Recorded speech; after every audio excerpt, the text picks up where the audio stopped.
Hi Kiwi, and welcome back to another episode of Pokemon Shining Pearl. We're going to pick up where we left off and start making our way down to Victory Road and the Pokemon League. It might not look like it, but I'm traveling now. And in typical fashion, we'll keep rambling about Gen 1 Pokemon and my relationship to them between casual, nostalgia, basic aesthetic design, and competitive scene. So next up on the docket, why don't we talk about Tentacool and Tentacruel, since we're seeing a whole bunch of them and we just caught one that we can add to the team at some point. So, honestly, love them both. Certainly like Tentacruel a bit more, but that's because of my edgy nature, or my closeted edgy childhood aesthetic, I suppose. Like, I was a Shadow the Hedgehog fan. That should surprise no one. So Tentacruel actually was very viable and competitive for a fair while. It has very decent HP and special defense, so it's a pretty bulky Pokemon, and it's good for defensive setups. It can learn a fair number of kind of stalling defensive moves as well. You've got the upper hand on me. For example, I believe it can learn Aqua Ring, which is it's basically like a move that is the equivalent of leftovers in move form. It lets you heal every turn while the Aqua Ring is up. I found a trainer who's floating in the water.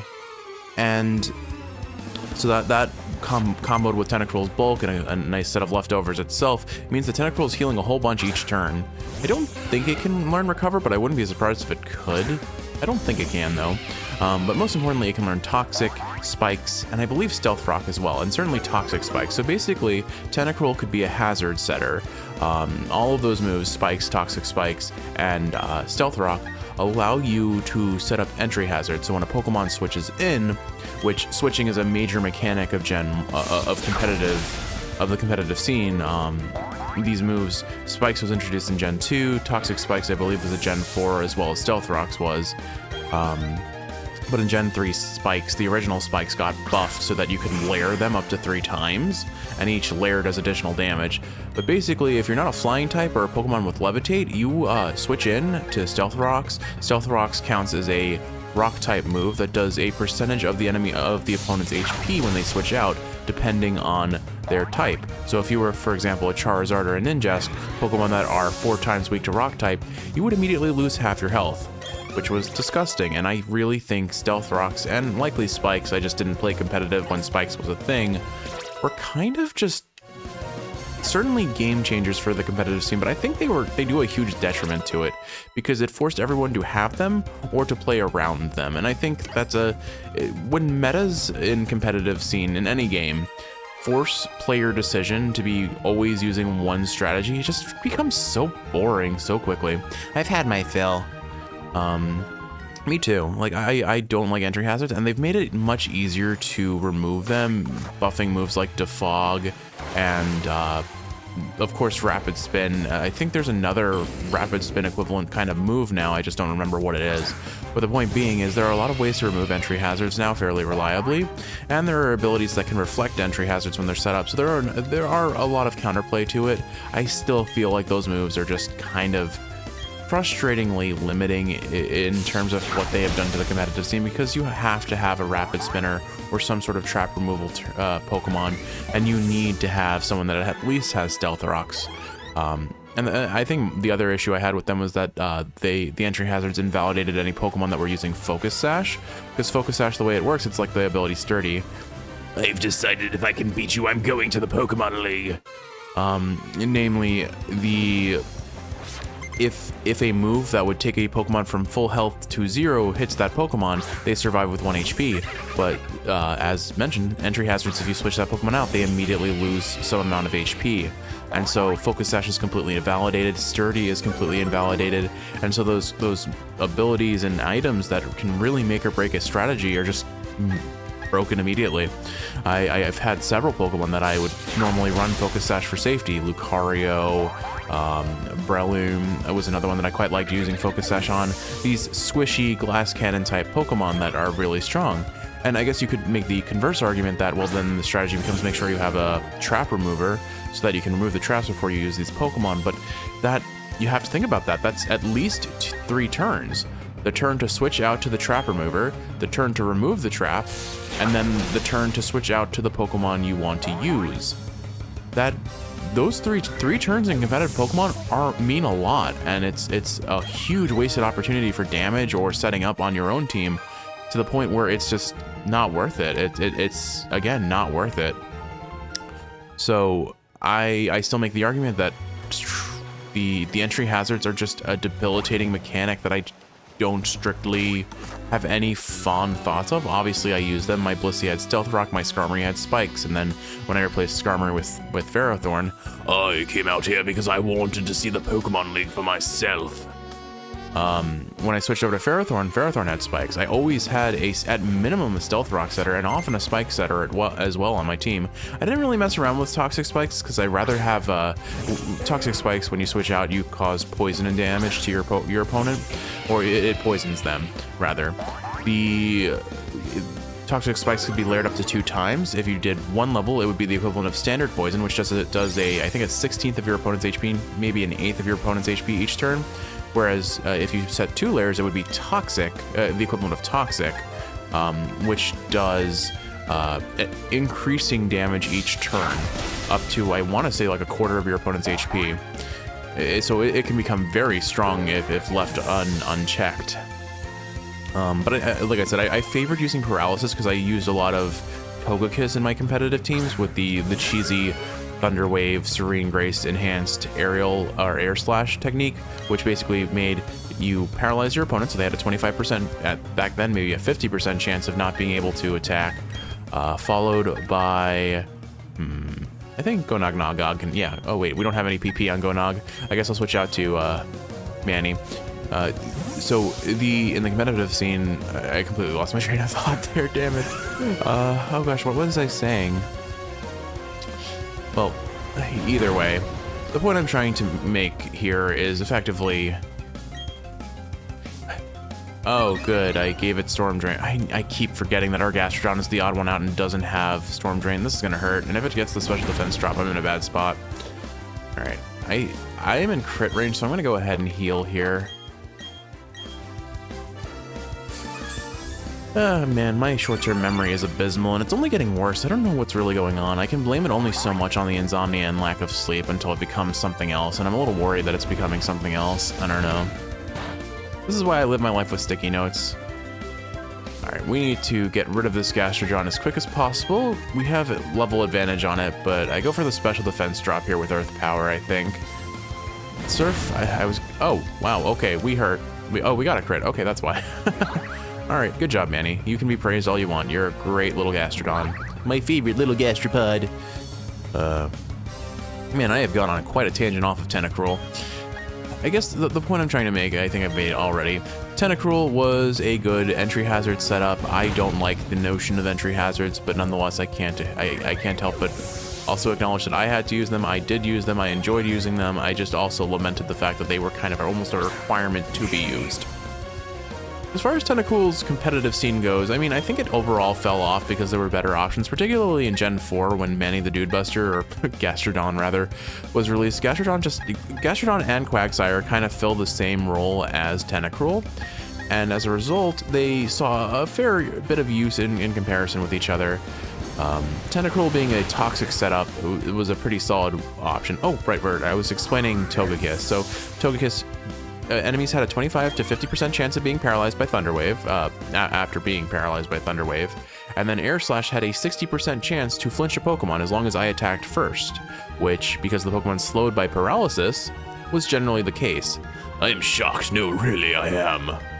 And so that was it. That was all the Togekiss strategy was. We talked about it in a previous episode, so I won't go into too much more detail about it here. As far as Tentacruel goes, I did run it on a couple competitive teams. Basically, when I didn't feel like running a Blissey, or a Chansey, I decided to use Tentacruel as my specially defensive kind of tank mon. And it has a fairly decent defensive profile because it has water types as a whole are a fairly decently defensive type. They only are weak to electric type moves, which are fairly common in competitive, and grass types, which are actually less common. As a whole, it didn't really have a lot that actually, no, because it's poison type, it resisted grass types, but it was weak to ground and psychic types. My favorite kind of guy is someone that looks good out on the open sea.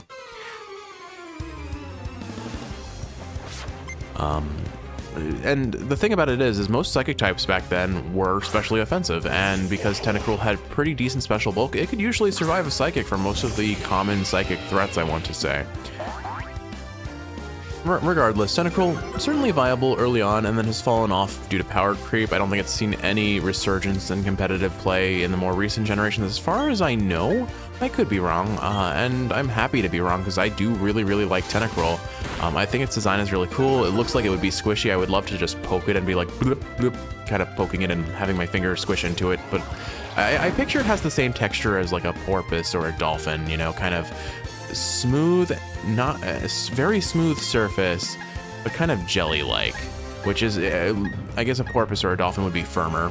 For context, I used to work at an aquarium, and I did actually get to restrain seal sea turtles, and I got to help out with a necropsy on a porpoise once. It was for research type stuff when I was in undergrad. It was pretty cool. So there's the context of why I know what a porpoise feels like, and that's all you're getting. Anyway, Tentacool, on the other hand, of course, I mean, you're never going to use Tentacool over Tentacruel. Even Eviolite doesn't make it super viable for competitive, but certainly from an aesthetic point, I think it's simple, I think it's cute, and I love them both. The tide is going out. And I certainly remember fondly, I mean, a giant Tentacruel is in the opening theme of the first Pokemon season.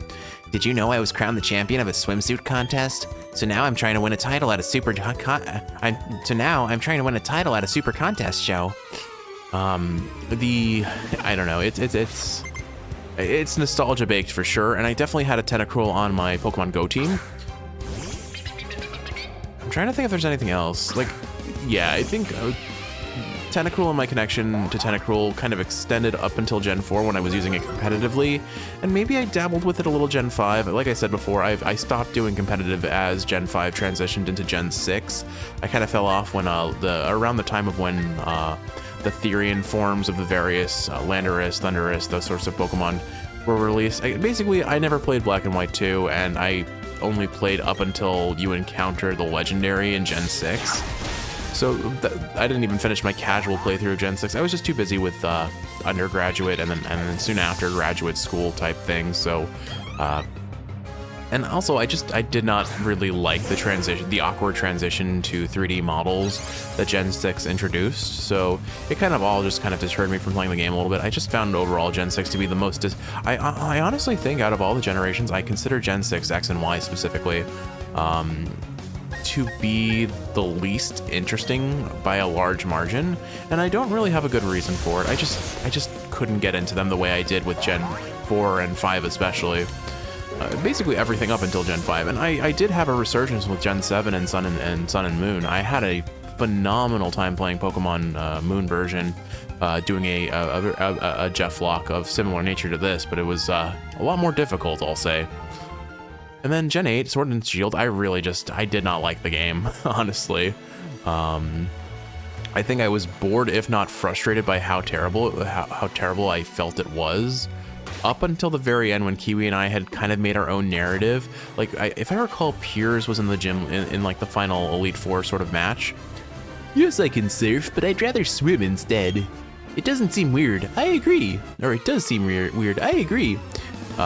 We made a narrative around Piers, how Piers' the dark type gym leader who ends up being one of the Elite Four challenges, we made a narrative around him how he couldn't use Gigantamax or Dynamax because his gym wasn't at a Dynamax spot or whatever, and he was trying to make an argument that you don't need Dynamax to do Pokemon battles, and you know what, I resonated with that, and we decided that Leon, this big, almost like, I don't know, he's a celebrity. Leon the champion is a celebrity. We ended up deciding to not Dynamax the entire fight against Leon just to prove a point that we were doing this for Piers. And I wish we did have that moment on recording because it was really funny. I enjoyed that moment. It was shared between Kiwi and I. I was playing the basically what I'm doing now in recording form was what I did for Kiwi for many years in non-recording form, just in live form. And now I get to do both, and it's great. Here's our, we're already at the Pokemon League, really? Okay, I doubt it. There's guaranteed to be a victory road between this waterfall and our destination. But at least we have a Poké Center. Yeah, there we go. There's Victory Road, right? Victory Road ahead. Okay, so we get a new encounter in Victory Road. I probably don't want to lead with Captain Squawk in a cave-looking setting. We'll have Manny take point. I think that's more than fair here. If we see any grass types, we switch out immediately. Anyway, once again, huge tangent from our initial conversation point. So, what voice do I give you? Yeah, let's do Gollum again. I'll keep battling so I can soar even higher into the skies. I'm so cute and fluffy. Oh, that was so lame. Like, unfortunately, my microphone has still done the reset thing, and so I have to kind of temper my voices a little bit. I'm gonna post-edit these and lower the overall volume a bit, but I am just like ever so shy of clipping the mic fairly consistently. And I want to again say the gain on my microphone is set to 0, and I am sitting far away from my microphone. So that tells you it is, regardless of my settings, at maximum gain. I'll have to do some like software editing or changing settings in software and lowering the gain in my software, I guess. But it is frustrating that this is how it's playing out. I did not change anything. Nothing has changed. I have not moved anything. I have not unplugged anything.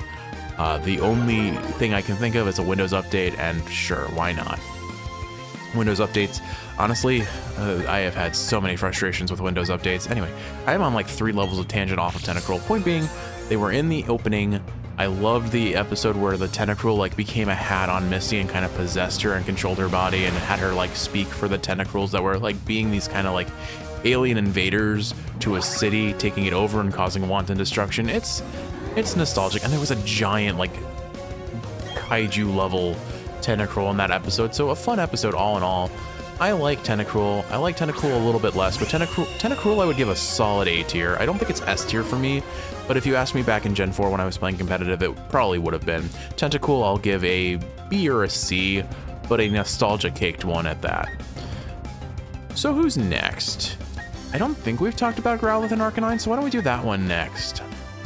So Arcanine is one of our closest friends' favorite Pokemon. So bonus points for that, and even without that, I think Arcanine's a really cool design, and so is Growlithe. I mean, I love dog Pokemon. What can I say? I like dogs. I really like dogs. Sorry, I zoned out. I was thinking about dogs. A fire type dog. I'm here for it. There is a very nostalgic, amusing glitch in the system of the Pokemon anime where Officer Jennies often have Growliths as their accompanying Pokemon, and there's a scene where this Officer Jenny walks up and has a Growlithe and says, "Arcanine, use flamethrower," and then you just hear growl, and it's so funny because it's clear that there was a glitch in the script or something of that nature, and they definitely meant to say Growlithe, but they messed up.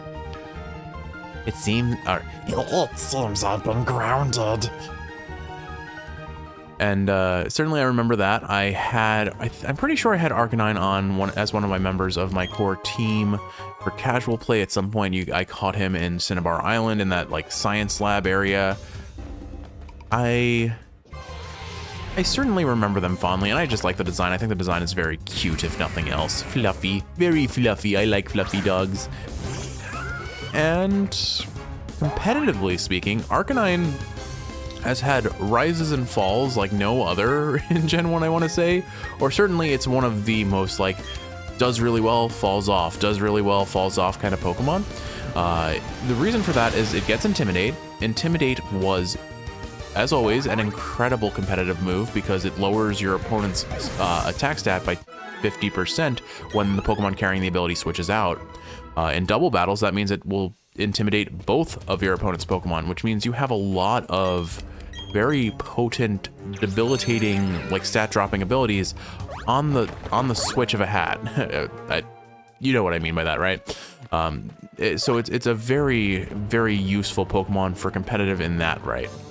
And then on top of that, if you look at its move pool, it has some decent moves. It does use Flare Blitz fairly commonly in competitive, which isn't my favorite move. I generally hated using moves with recoil on them because I hated taking damage that was not within my control. This is where we entered from. Oh, okay, cool. I guess we go take on this trainer, grab whatever item they're guarding, and then move along back that way. Okay.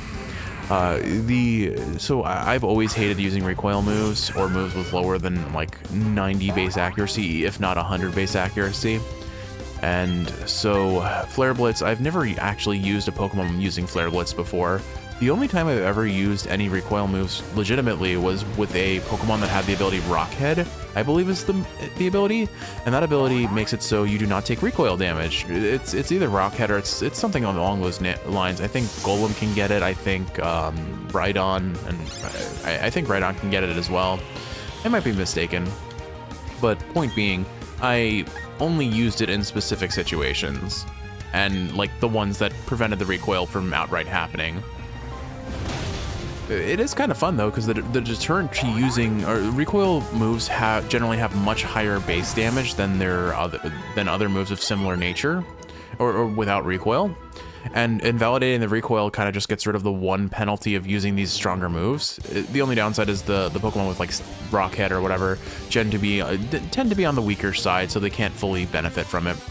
Be warned, mortal, I can see the future. But it doesn't matter. I had fun with it. And that's all that really mattered. That said, competitively, so Intimidate, Flare Blitz, Extreme Speed. Extreme Speed is another really, really valuable tool in competitive, and it makes sense, because what does Extreme Speed do? It's basically a stronger version of Quick Attack. It has a base 80 damage. Your opponent, the user always goes first. It's very strong. This Haunter will have Levitate, so I can't hit it with Earth Power, even if it would be super effective.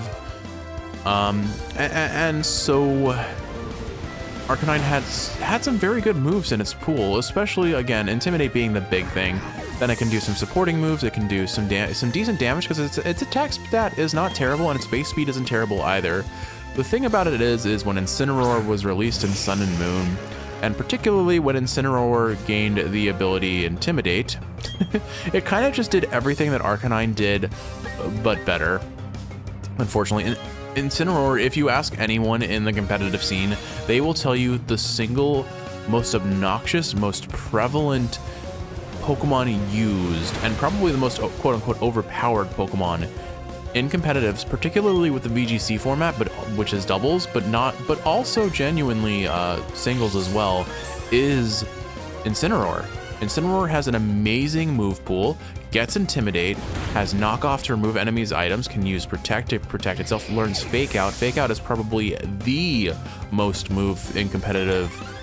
used move in competitive, because you can only use it when the Pokemon first switches in, so it could be on the first turn of the battle or anytime after when the Pokemon switches in again, but it's a guaranteed flinch. Meaning it goes first. So it goes first and it completely negates one of your opponent's other Pokemon. It's a normal type move, so it can be countered with ghost types that are immune to it. But that's it.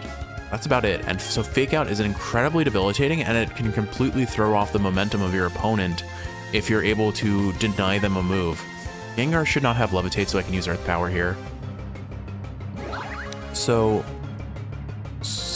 again, we've gone on quite a tangent, but the point being is Arcanine has had some very good times to shine, was reasonably relevant in early competitive, fell off probably around Gen 2, Gen 3 maybe, more likely Gen 3 I imagine. The physical special split was a big boon for it, because now it can tap into that really good attack stat. So Gen 4, I think it saw a resurgence into Gen 5, and then again, once Sun and Moon happened, Incineroar, especially once Incineroar got all of the things it needed to become this gargantuan monster that for some reason keeps getting buffed rather than nerfed, it couldn't hold the candle. Incineroar is the go-to fire type lead now. So be it, I will now divulge what I know of your future. You're not divulging anything. I guess I could talk to him again. In the Pokemon League ahead, the Elite Four await for you. But you knew that already. Gee, thanks, bud. Your powers over divining the future are incredible. Oh, good. Well, this is our first new encounter of Victory Road, so I guess this is our new member of the team. How is it that Manny is always the Pokemon that ends up going up against the Medicham? I find it concerning. I forget. Power Trick swaps its defense and its offense, I think, right? Yeah, it switches its attack and defense. That's fine. I think, honestly, that probably raises its defense a bit. at the cost of it doing even less damage, which, you know what, I'm not going to complain about it doing less damage given its history with our, its history of slaughter. But here we go. We'll catch this and we'll add it to the team. I said we'll catch this and we'll add it to the team. Listen here, kiddo. Reversal, I believe, is a fighting type move that does more damage to lower your HP. No, if you've been hit. No, that's Revenge. Okay, I still think Reversal is the sort of move that does more damage to the... You know what, it's like Flail. It does more damage the lower the user's HP is. So if you have 1 HP, that's like a base 200 damage or something like that. I'm pretty sure, because I used whatever the fighting type equivalent of that move on my Lucario back when I used Lucario in competitive. And I did a really cheeky Endure Reversal setup, so I would guaranteed get to 1 HP. All right, well, we can finally have this Metacham on our team and name it appropriately. All right, welcome to the team, Man's Laughter. Do not read this any different way. There is nothing insidious about this guy's name, not even the fact of what he did to our Manny the Dude Buster way back when. This is exclusively Man's Laughter, and nothing else.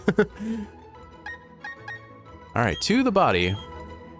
To the body? Oh boy, that was a Freudian slip or a PTSD memory, I'm not sure which, but to the box with you, Man's Laughter. And now we continue our journey through Victory Road. I'll probably do like 1 or 2 more battles and then we'll probably call it an episode. We're coming up on time. And I can probably switch it. Now I'll keep Manny in the lead. He's running out of PP, so I won't be able to use him for much longer. And I want to make sure, inevitably with every Victory Road, there is always a rival battle at the very end of Victory Road. So I want to make sure that Manny isn't like losing too much. Why don't we lead with... I don't... Actually, maybe I should go ahead and dip into that Poké Center. We have a gym leader that gives us a free Poké Center use. Honestly, that might be optimal here.